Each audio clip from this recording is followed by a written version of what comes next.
দুইজন মুসাফির বন্ধু দুর্গম পাহাড়িয়া পথ দিয়ে হেঁটে যাওয়ার সময় দুর্ঘটনাবশত পাহাড়ের মধ্যে থাকা বড় একটি খাদের মধ্যে পড়ে গেল।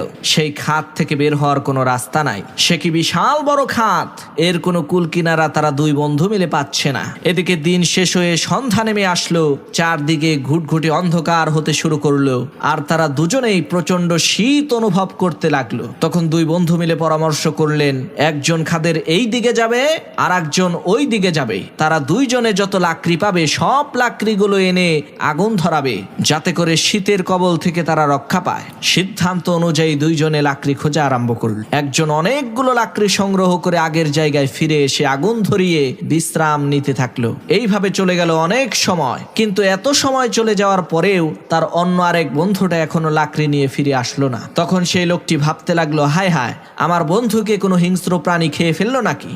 সে কোথায় গেল, তাকে তো খুঁজে পাচ্ছি না। এই ভেবে একটু সামনে এগিয়েই সে দেখতে পেল আশ্চর্য এক কাহিনী। তার সেই বন্ধু লাকড়ি সংগ্রহ করে সেই লাকড়িগুলো দিয়ে একটি সিঁড়ি তৈরি করে সেই সিঁড়ি বেয়ে পাহাড়ের খাদ থেকে বের হয়ে গেছে। প্রিয় ভাইয়েরা আমার, লাকড়ি তো দুইজনেই সংগ্রহ করেছিল, কিন্তু পার্থক্য শুধু এতটুকুই ছিল, একজন তার চিন্তাকে নির্দিষ্ট একটি গণ্ডির মধ্যে সীমাবদ্ধ করে রেখেছিল, আর একজন তার চিন্তাকে উন্মুক্ত করেছিল। ঠিক একইভাবে আপনি সহ এই দুনিয়ার সমস্ত মানুষেরা একদিনে মোট 24 ঘন্টাই সময় পায়। আসল কথা হলো, এই 24 ঘন্টা সময় আপনি কিভাবে ব্যয় করবেন তার উপরে নির্ভর করবে আপনার ভবিষ্যৎ।